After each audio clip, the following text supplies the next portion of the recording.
Um, Thank you, dear sisters. I think you've said everything, so I don't have to speak very long. And this is also quite a new situation for me, to sit in a chair and speak from the heart. I'm not used to that. But I'm happy to share with you. Yesterday I heard the geese, the wild geese returning. I heard their honking, and then I looked up in the sky, and they were flying in formation, the V shape. And we've learned that they help one another on their flight. If one of them comes down to the earth, another will follow and stay with its Sangha member, we could say, or its community of wild geese. So I thought what I could share a little bit about would be relationship, because it's something that is part of our life, living in community. Relationships are not my specialty, I can assure you that. But they're a necessity of daily life. Living with, I think we are 66 sisters here, and then living with our larger Sangha of the Four Hamlets. I decided to reflect on my mother and father, their relationship. How did it start? I learned that they met each other at graduation. They sat next to each other. My father's last name began with R.O., Rosenfeld. My mother's last name began with S.A., Sarantakis.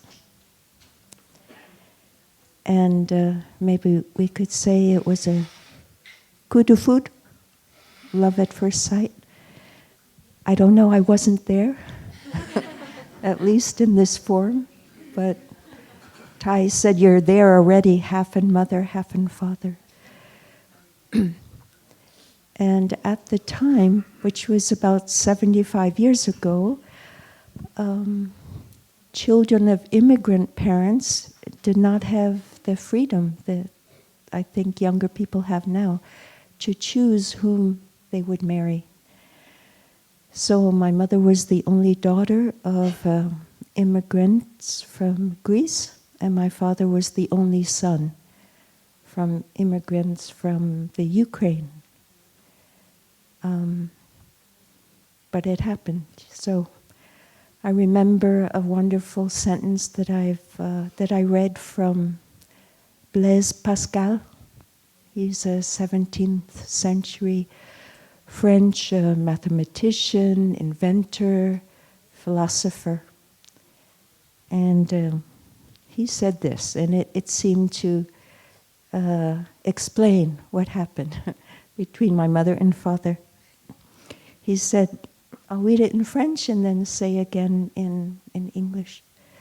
Le cœur a ses raisons que la raison ne connaît point. That is, the heart has its reasons that reason doesn't know at all. And we've heard some of our sisters share about wanting to ordain, and the family doesn't understand at all what. But afterwards they do. And perhaps even Siddhartha, whose father was the king and expected that his son, the prince, would be his successor and the king. Siddhartha married, had a child, but there was something in his heart that drove him forth to, well, he found the cause and the end of suffering. So this one phrase of of Blaise Pascal, I think, has a lot of depth to it. And we can maybe reflect on many relationships we've had. I know when my mother and father eloped, their parents were very disappointed. And maybe 75 years ago, grandparents didn't want to have hybrid grandchildren. No. Now it's okay. It's more acceptable. So the topic of relationship, I think, touches all of us in some way. As a monastic, my specialty now has to be spiritual relationship. And last Sunday, Brother Fapki I thought, a very beautiful Dharma talk in French on spiritual friendships. And so this has been something I've learned over the years in practicing here. I looked at the very beginning of my life. My first relationship was with Mother in the womb, like all of us. She ate. She ate for me. She drank. She breathed the air, and I received all of that. And maybe now and then I'd give a kick, so she know I was there. And then the years progressed, and it's almost as if it's the shape of a triangle. We're quite young, we're 5 years old, 6, 7, 10. We haven't yet experienced much of life and other people. But we learn as we go along. And I think, as we get older, we have to decide at some point, what we want to do with our life. We want to work, and get married, have a friend, a family, or choose a monastic path, but that could come after other lay life together.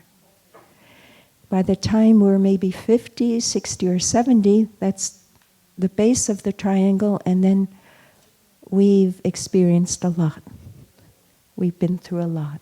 We've had more years of living and experience. I remember as a novice, Thầy gave a lot of teachings on relationship, such as the 4 mantras, and beginning anew. And I find in my daily life the practice of beginning anew is so important, though I don't necessarily do it formally. I will just thank a sister for the beautiful chanting she did in the morning.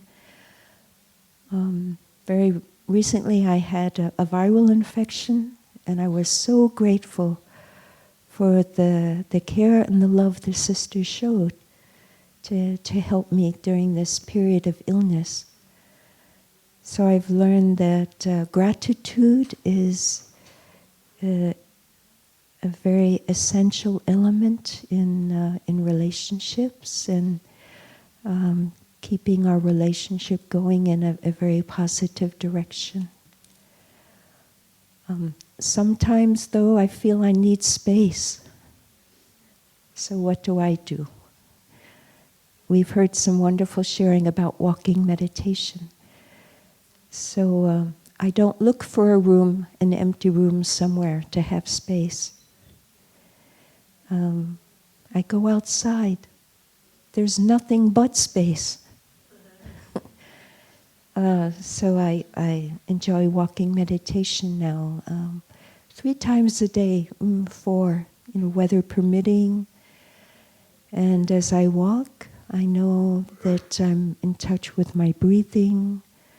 I'm aware of my footsteps, my legs, and it's a time that I'm maybe more in relationship to my body, to try to take care of my body. The exercise is also good for releasing the neurotransmitters that bring happiness. I don't know the name, but I think many of you do know the benefits of exercise to create a natural sense of happiness and well-being. And sometimes in Sangha relationships, then there can be some not overt difficulty, but it's sort of like two magnets. Do you know the positive and negative end of a magnet attract each other? It's quite evident. If you've ever had two magnets, I don't know, if science class, you remember the positive and negative end of a magnet, they attach, and you have to pull them apart, a magnet. But if you put the two negative terminal or the two positive ends of the magnet together, you can't even connect them. There's kind of a resistance. You can feel that force. So sometimes in the Sangha, I can experience something like that. So what I do is I just, I let it be. I recognize it. I don't try to push anything because I've learned the hard way. I recognize the person's need for space, and they may also be feeling the same kind of negative energy from me. So it's something I learned to respect, and I have trust that relationships do change, and they can change for the better. We're all practicing together on this path of mindfulness and understanding and compassion. Needing space is something that Blaise Pascal also recognized, though he did not live very long. He lived only 39 years. But he said something wonderful. So I want to share that with you.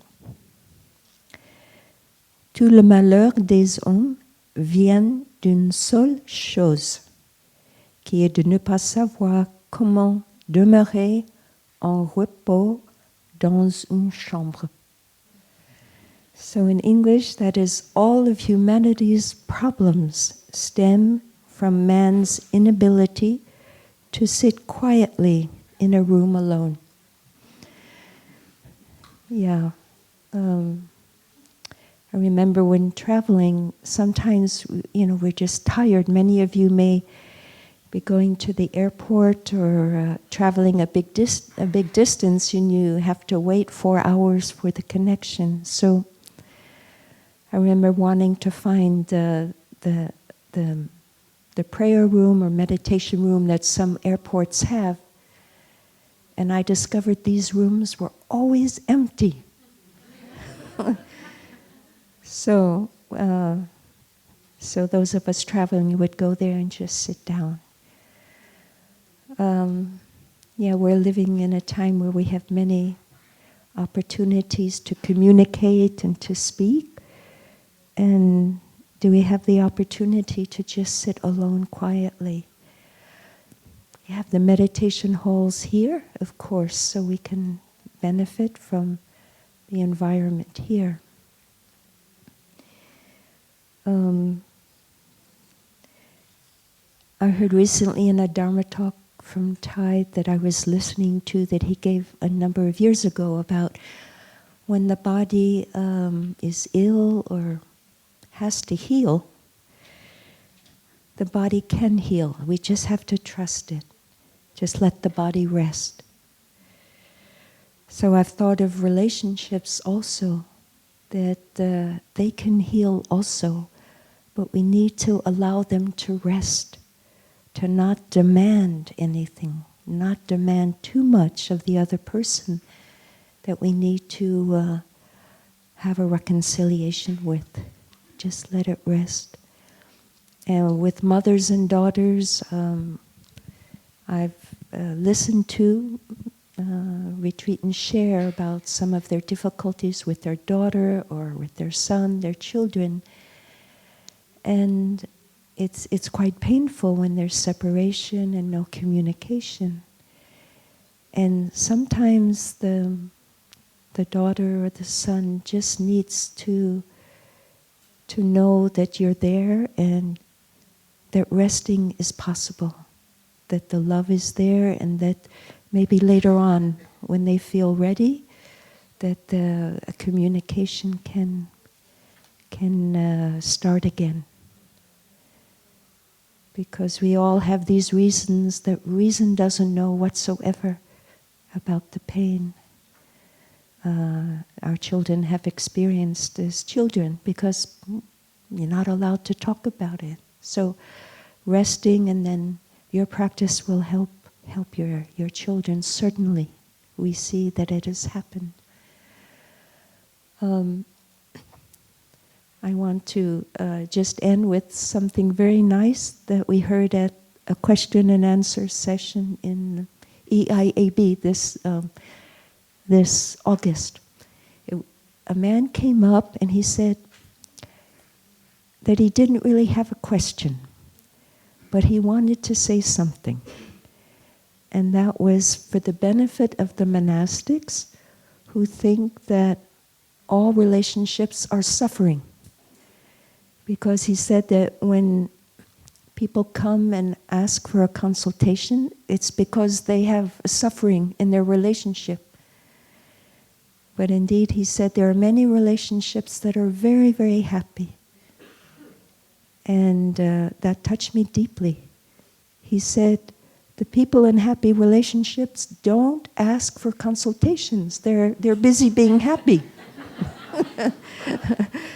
So that impressed me a lot. And then it was true. It helped my perception. Because I thought, oh, all relationships are like that. I'm glad I'm a monastic.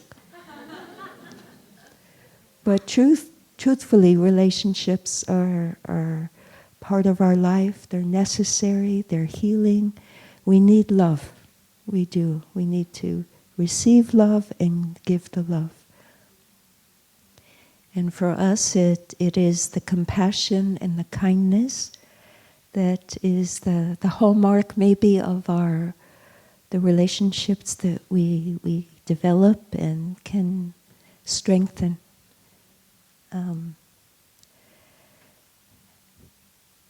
If you want to know more about relationships and communication, Thầy has written a number of books that are available in the bookshop. I know that. The sister let me know this morning. But it's not, no pressure. It's not, you don't have to buy. You just enjoy your breath and your footsteps. But sometimes people want to know if it's their first time and your only chance here. Okay.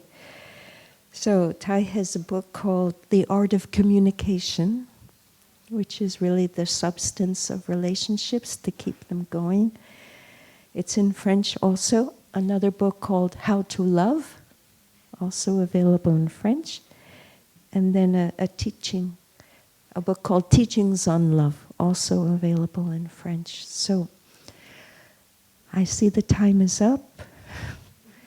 And we want to thank you for listening and for just my brief sharing on relationships. It's a topic that is, it's our whole life. So maybe this afternoon you can share about any of the aspects you heard this morning. Thank you, friends.